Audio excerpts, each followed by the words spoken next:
हाँ, तो आज अपन पढ़ने वाले हैं परसेंटेज। परसेंटेज अर्थमेटिक का बहुत महत्वपूर्ण टॉपिक है। इससे लगभग अर्थमेटिक के लगभग सारे कॉन्सेप्ट इसमें आ जाते हैं, और इसमें जो कॉन्सेप्ट आते हैं वो अर्थमेटिक में सभी जगह काम पे आते हैं। तो परसेंटेज में सबसे पहले वो पहले पढ़ेंगे हम फ्रैक्शंस के बारे में। फ्रैक्शंस होते क्या है, फ्रैक्शन काम किस लिए आती है। तो फ्रैक्शंस का मतलब ये होता है कि किसी भी, ये जैसे कोई एक चीज़ है तो अपने आप में 100% होती है, और कोई चीज़ 1/4 है तो उसका मतलब होता है 25%। तो ये होती है, ये वैल्यू होती है जो तो कहलाती है फ्रैक्शन, और ये वैल्यू कहलाती है परसेंटेज। और परसेंटेज और फ्रैक्शन की ये वैल्यू निकालनी है, कैसे निकलती है, वो ऐसे निकलती है जैसे कि कोई चीज़ कहता हूँ कि मैं 25% है तो इसको फ्रैक्शन में बदलना है, तो किसी भी संख्या को फ्रैक्शन बदलने के लिए उसमें 100 का भाग दे देते हैं। और जैसे 25 थी 75, वो 25 एकम 25, 25 चौक 100, तो 1/4 इसकी फ्रैक्शन वैल्यू आ गई है। ठीक है ना, ऐसे परसेंटेज को फ्रैक्शन में बदलते हैं। ऐसे कई सारे फ्रैक्शन वैल्यू है जो मैं आपको स्क्रीन पर लगवा दूंगा अभी, या फिर मैं बाद में इसके बाद में नीचे डिस्क्रिप्शन में दे दूँगा, तो उनको याद कर लीजिएगा। तो पहले कॉन्सेप्ट पे आते हैं अपन। पहले परसेंटेज के कॉन्सेप्ट क्या क्या होते हैं। सबसे पहले तो छोटी चीज़ों से शुरुआत करते हैं। जैसे कोई संख्या आ गई कि हमारे 75,000 आ गया, जैसे कोई ने कह दिया 75,000 का 120% कितना होता है, 120% कितना होता है, किसी ने पूछ लिया तो 75,000 लिखते हैं, और परसेंटेज का साइन हटाएंगे तो नीचे 100 आता है, 0 से 2 0 काटेंगे और 75 × 12 करके जो आ जाएगा वो अपना परसेंटेज कहलाएगा। ठीक है ना। और एक होती है कि फ्रैक्शन वैल्यू, उसके हिसाब से कैसे करेंगे इसको। जैसे 75,000 है और 120 को कैसे लिखेंगे फ्रैक्शन में, 120/100, 0 0 उठा, 2 × 12, 2 × 5 10, 5 से 75 कितनी बार गया, 15 5 15 15,000 × 6, 15 6 90, 90,000 का ये बार है ना। ठीक है, तो ऐसे करते हैं ये। और तीसरा सोचने का तरीका इसको ये है कि जैसे 75 अपने आप में है 100%, क्या है 100 + 120%, इसको ऐसे भी लिख सकते हैं कि 100 + 120%। तो 75 का 100% यानी कि कोई संख्या अपने आप में पूरी होती है, तो 75,000 का 100% 75,000 खुद होगा। और 75,000 का 20% कितना होता है, 20% का मतलब होता है कोई भी हिस्सा 20% का मतलब होता है 1/5। खुद का 1/5 होता है, वो मतलब 20% होता है। 20% का 1/5 आया कैसे, तो इधर से देखो 20/100 1/5, ये 20% की फ्रैक्शन वैल्यू होती है। ठीक है ना। तो 75,000 का 20% कितना होता है 1/5, तो 15,000। 75 में 15 जोड़े तो 90,000 हो गया ना। ऐसे इसको इस तरह से भी सोच सकते हैं अपन। ठीक है। तो दूसरा कॉन्सेप्ट आता है परसेंटेज का, सेकंड कॉन्सेप्ट होता है कि कोई भी संख्या ए है उसका कोई परसेंट बी दे रखा है जैसे, तो उसको चाहे परसेंटेज के चिन्ह को अपन इधर भी लिख सकते हैं और इधर भी लिख सकते हैं, आपस में बराबर होते हैं, जैसे बराबर होंगे बी का A% का। वो ये कॉन्सेप्ट है, A × B% बराबर होता है B × A% को। और इसको अपन कॉन्सेप्ट एक एग्जांपल से समझते हैं। जैसे कोई एग्जांपल देता हूँ मैं, जैसे कोई संख्या है 40, तो 40 का 20% बराबर होगा 20 के 40% के बराबर। ठीक है ना। इसको कैसे बराबर हुआ देखते हैं। वही 20% की फ्रैक्शन वैल्यू 1/5, 5 से 5 8 40, और 20 और 40% की फ्रैक्शन होती है, जैसे 20% की तो हुई 1/5, तो 40 की कितना गुना है 20 का, 2 गुना होता है, तो 2/5, तो 5 चौक 20, 4 दूनी 8, तो आ गया ना 8 = 8। तो फर्स्ट नियम ये है कि A × B% B बराबर होता है B × A% के। ये पहला नियम है परसेंटेज का। इसके देखो काफ़ी सवाल आए हुए हैं प्रीवियस ईयर में SSC में, और NTPC रेलवे में भी आए होंगे। तो इसका पहला सवाल देखिए, देखो जैसे ये सवाल दे रखा है कि 50,000 का 120% का 0.08% कितना होता है। तो वही बात अपना परसेंटेज में ये सवाल अब करके देखते हैं। जैसे मैं लिख लेता हूँ इसको कॉपी पे सवाल को एक बार।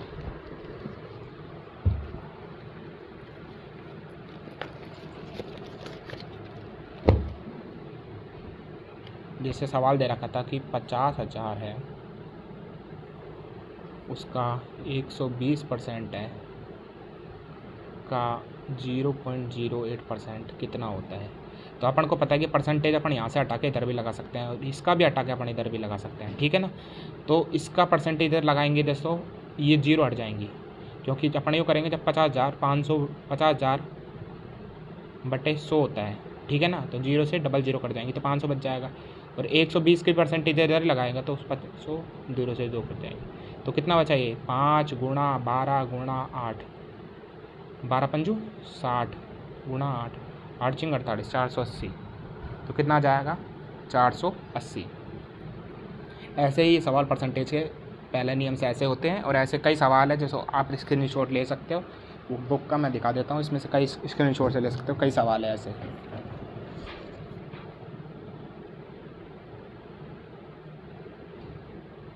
ठीक है, तो अगला नियम होता है फ्रैक्शंस के अनुसार अपन किसी चीज़ पे से अपने सवाल आते हैं कि कोई संख्या 5 है, वो 6 हो गई है बढ़कर, तो वो कितने परसेंट बढ़ी या कितना बढ़ी। तो इसको अपन समझेंगे, जैसे कोई संख्या a है वो बढ़कर b हो गई, तो वो संख्या इस पे बढ़कर इस कितनी बढ़ गई। तो इसको हम जानते हैं, जैसे सवाल में आ गया अपने पास कि 5 अब बढ़कर 6 हो गया, ठीक है ना। तो यूनिट डिजिट में वो किस में यूनिट में कितना बढ़ा, 1 यूनिट बढ़ा, और 1/5 बढ़ गया है, हो गया है 20%, ठीक है ना। तो इस तरह के सवाल आते हैं। जैसे अपने कैसे पेपर में सवाल आता है कि जैसे कुछ क्वेश्चन आ जाए, फॉर एग्जांपल लेते हैं अपन कि 12 से 16 कितना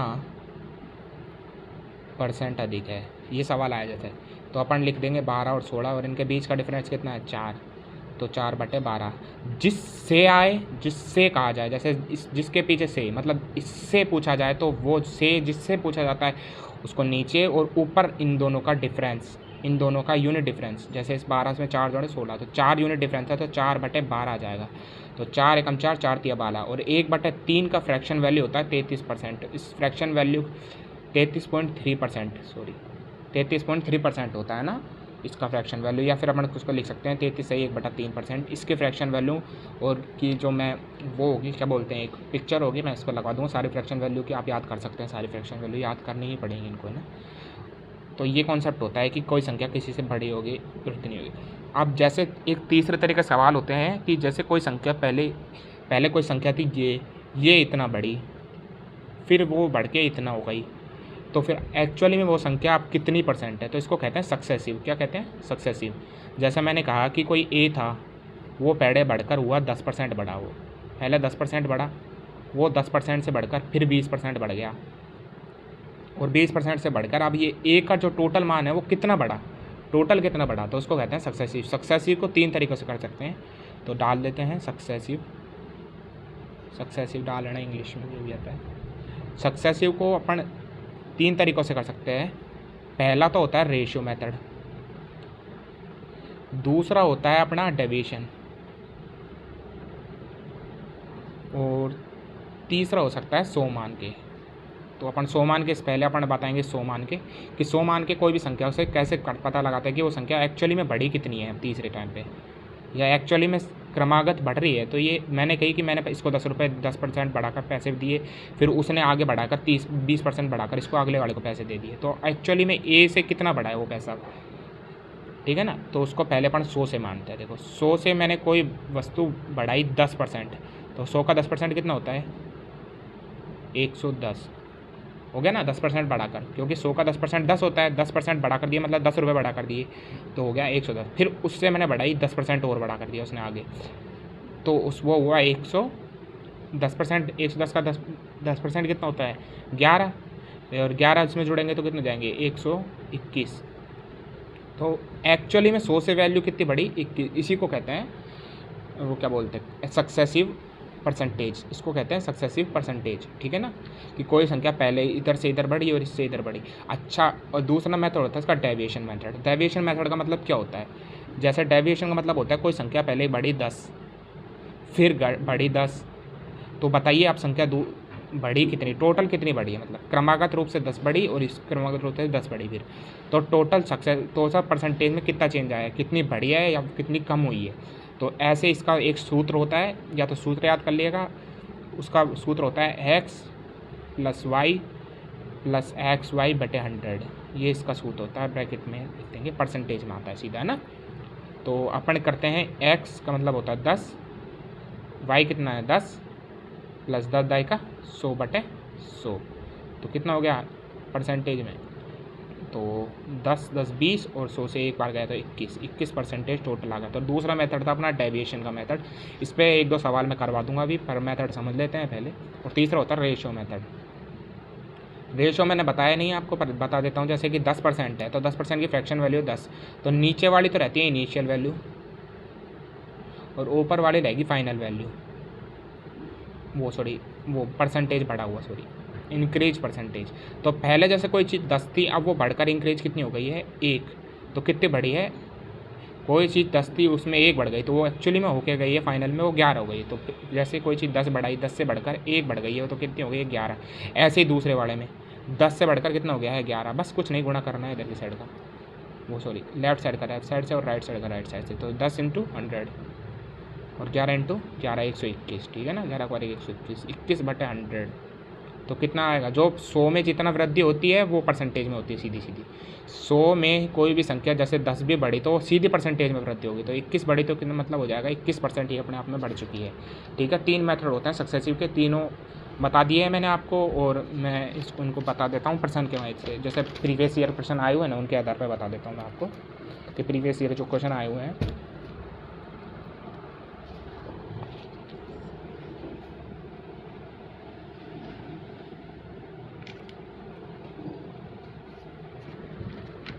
जैसे ये आप देखिए सवाल 18वां सवाल प्रीवियस ईयर में आया हुआ है कि जब एक संख्या को पहले 10 पर 40% बढ़ाया जाता है, फिर 25% कम किया जाता है, पुनः 15% बढ़ाया जाता है और 20% कम किया जाता है, तो संख्या का निवल वृद्धि या कमी क्या होगी। तो अपन को क्या करनी है, ज्ञात करनी है कि वृद्धि कितनी हो रही है और कमी कितनी हो रही है, या तो वृद्धि होगी या कमी होगी। तो अपन इसको कर सकते हैं या तो फ्रैक्शन से कर सकते हो। अच्छा, डेविएशन में ये सवाल एक अलग मेथड से भी हो सकता है। डेविएशन कई तरह से काम करता है। जैसे अब मैंने बताया आपको 2 संख्या का डेविएशन, संख्या 3 भी हो सकती है 4 भी हो सकती है। तो डेविएशन करते कैसे 3 या 4 का जाए, जैसे इसी में बताता हूँ मैं आपको। जैसे 40% है और 25% बताया उसने कम हुआ, ये वृद्धि हुई ये कमी हुई, फिर 15 वृद्धि हुई 15% की और फिर कमी हुई 20% की, ठीक है ना। तो डेविएशन करेंगे कैसे कि भाई हमारे पास तो 4 से वो आ गई और हमारे पास फॉर्मूला 2 का ही था, तो डेविएशन लगेगा इन दोनों में पहले और इन दोनों में भी लगाएंगे अलग अलग। तो इन दोनों में लगाते हैं अलग अलग। तो 40 माइनस 25 और माइनस गुणा होंगे आपस में, तो माइनस का चिन्ह आएगा। 25 चौक 100, 1000 बटे 100। तो 2 0 से 2 0 कट जाएगी और 40 में से 25 गए तो 15 बच जाएंगे, 15 में से 10 गए तो 5% आएगा। तो इन दोनों का जो आया सक्सेस है वो आया 5%, वो भी प्लस का, ठीक है ना। चिन्ह का ध्यान रखना है इसमें, चिन्ह से ही पता चलेगा। अगर प्लस का आया तो वृद्धि हुई है और माइनस का आया तो कमी हुई है, ठीक है ना। ऐसे ही ये दूसरा सवाल है, जैसे 15 और 20 का। जैसे मैंने 15 की वृद्धि करी -20, 15 दूना 30, 300 बटे 100। इससे ये कट गया है, 15 में से 20 गया तो माइनस का 5 और 3 माइनस का 8, तो इसमें -8 की कमी हुई है, ठीक है। इसमें वृद्धि हुई है, इसमें कमी हुई है। अब इन दोनों का सक्सेशन निकालेंगे, जैसे +5 और -8 और माइनस का 8 पंजू 40 बटे 100। तो 8 में से 5 गए तो कितने बचे, माइनस का 3 और इधर से गए तो 0.40, 3.40 की कमी हुई है, ठीक है ना। तो माइनस का चिन्ह दर्शाता है कमी को और इसको ये प्लस का चिन्ह दबाता है वो उसको वृद्धि को, ठीक है ना। अब इसका दूसरा मेथड होता है रेशियो मेथड। इसको रेशियो मेथड से भी कर सकते हैं अपन, और रेशियो मेथड समझते हैं क्या होता है। जैसे तो रेशियो मेथड है कि 40 की, तो पहले तो अपन को 40% की फ्रैक्शन वैल्यू आनी चाहिए। फ्रैक्शन वैल्यू आए चलो नहीं आती तो भी कोई दिक्कत नहीं है, 40 को ऐसे भी लिख सकते हैं 4/100। जैसे कोई चीज़ 100 थी पहले और इंक्रीज 40 हुई है तो वो अब हो गई 100 से बढ़कर 140। तो इसका रेशियो मेथड में ऐसे लिखेंगे, जैसे कोई वस्तु 100 से बढ़कर 140 हो गई है, 25% अपनी कमी आई है। जैसे कोई चीज़ पहले 25% कमी आई है, मतलब कोई चीज़ इनिशियली 100 थी वो 25 कम हो गई, अब 75 से 100 हो गई है वो अपने आप में। तो ये कितने हो गई, 100 से 75 रह गई है, ठीक है। इधर आती है इनिशियल वैल्यू और इधर आती है फाइनल वैल्यू, ठीक है ना। अगली वह 15% की होती, तो कोई चीज़ पहले 100 थी अब हो गई है 15% बढ़कर 115, ठीक है ना। और 20% की कमी, तो जैसे 20% में जैसे कोई चीज़ 100 थी अब हो गई 80। आप अपन इसको गुणा करते हैं इधर की साइड को इधर साइड को। अच्छा इधर से काट भी सकते हो आप, कटता है तो कुछ काट सकते हो और काट के आप इसको कर सकते हो। अगर ऐसे करोगे तो होगा कैलकुलेशन ज़्यादा, और इस मेथड से करोगे डेविएशन से तो कैलकुलेशन होगी बहुत कम।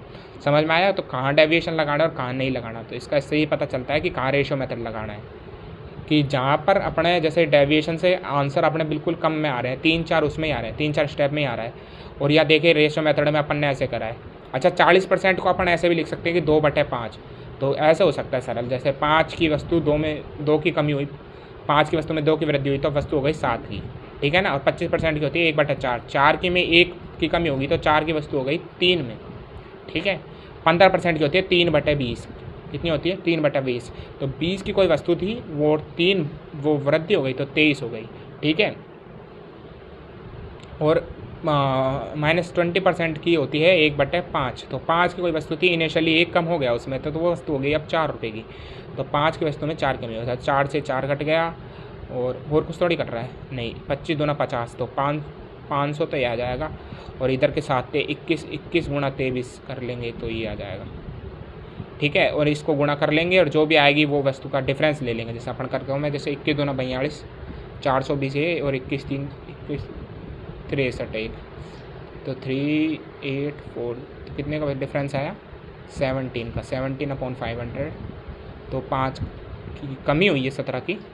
ये वस्तु पहले इतनी थी और ये हो गई 17, ये इतनी रह गई, तो कितने की कमी हुई है 17 की, ठीक है। तो इनिशियली 17 की कमी हो गई है इस वस्तु में, तो 500 में आया और परसेंटेज के निकालने 100 से गुणा करते हैं, 5 से कटेंगे तो 5 और 10 5 3 15 और बचे कितने 2 0 5 24। ऑप्शनल 3.4 यहाँ से भी आया और 3.4 डेविएशन मेथड से भी आया, 4 लिख लो या 40 लिख लो, पर यहाँ से भी सेम आया और यहाँ से भी सेम आया। तो अगर रेशो बिल्कुल सिंपल होते हैं तो अपन लगाते हैं रेशो मेथड, मतलब जैसे कोई फ्रैक्शन वैल्यू आ गई आर्बिट्रेरी आ गई, जैसे कोई 23 आ गई और यहाँ पर 34 आ गई, अब इनकी फ्रैक्शन निकालना तो बहुत है वो हो जाएगा कठिन, तो इनमें लगाते हैं डेविएशन मेथड, ठीक है ना।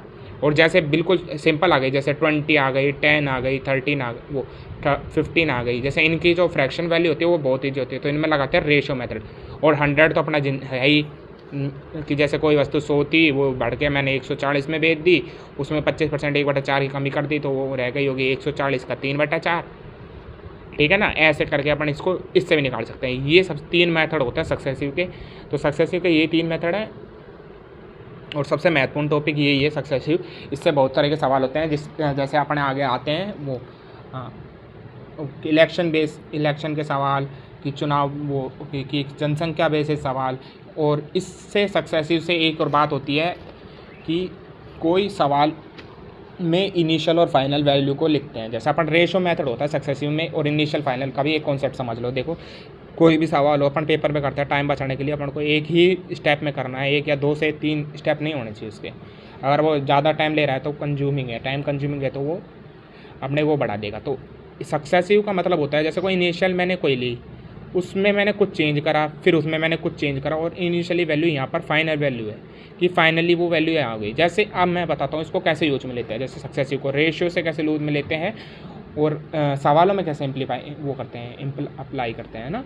जैसे कोई चीज़ मैंने कही कि कोई शहर की जनसंख्या 25,000 थी, वो 10% बढ़ती है प्रति वर्ष, और 2 वर्ष बढ़ के वो कितनी हो जाएगी, ठीक है। तो पहले अपनी इनिशियल होती है पहले की वैल्यू, तो पहले कितनी थी वैल्यू मेरी 25,000 जनसंख्या थी, ठीक है। हर वर्ष कितनी बढ़ रही है 10, तो 10% की फ्रैक्शन वैल्यू 1/10, 10 से बढ़कर क्या हो रही है 1 और बढ़ रही है तो 11 हो रही है, तो 11/10, ठीक है ना। और 11/10 2 वर्ष की, 1 वर्ष की ये बड़ी होगी और दूसरे वर्ष की ये बड़ी होगी, फाइनली वो वैल्यू कितनी हो गई होगी, 0 से 0 गए, 0 से 0 गए, तो 11 का 121 गुणा 25 250, ठीक है ना। इसको इससे गुणा करेंगे तो आ जाएगा अपना जो भी उत्तर आएगा वो सीधा परसेंट उसमें आएगा कि फाइनल वैल्यू हमारी आ गई। तो अपन को पेपर में बस इतनी चीज़ लिखनी है भाई, हमारी पहली इतनी थी, फिर सक्सेशन में इतनी बढ़ी, उसके बाद इतनी बढ़ी, ठीक है। तो सक्सेसिव मैंने आपको बता दिया है।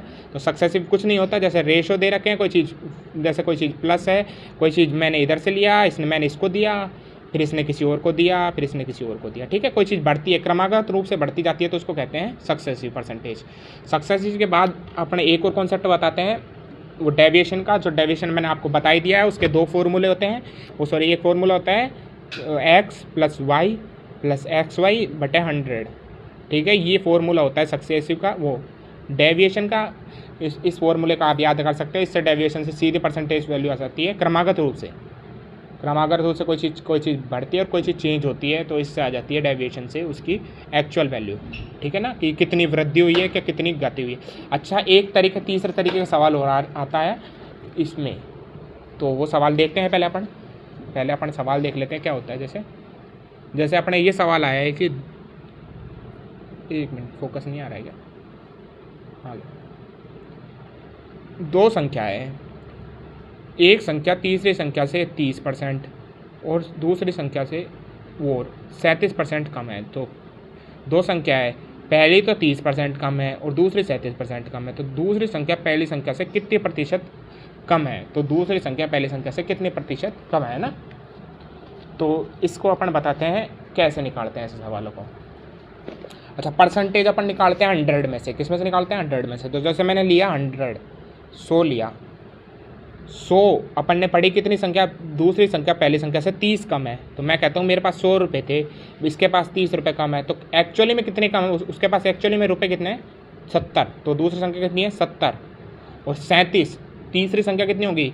37 कम है, तो मैंने कहा मेरे पास एक्चुअली 100 थे, उसमें से उसके पास 37 कम है, इसके पास 63 रुपये है, तो 63 रुपये कम है। इन दोनों के बीच में डिफरेंस कितना है वही बताया था मैंने। किसी संख्या को बतानी है बढ़ रही है या घटी है, तो इसी के बाद में निकालते हैं डिफरेंस। इनके बीच में डिफरेंस है 7 का। कितने का? 7 का। और वो कितने का है? किससे पूछ रहा है? दूसरी संख्या पहली से। तो पहली होगी, दूसरी होगी, तो पहली से पूछे, जिससे पूछे वो नीचे आएगा। ठीक है, 7 से 70 कितनी बनेगा? 1/10, और 1/10 का मतलब होता है 10% कम है। ठीक है ना, ये एक दूसरे तरीके के सवाल ही आते हैं। तो परसेंटेज में आज के लिए इतना ही।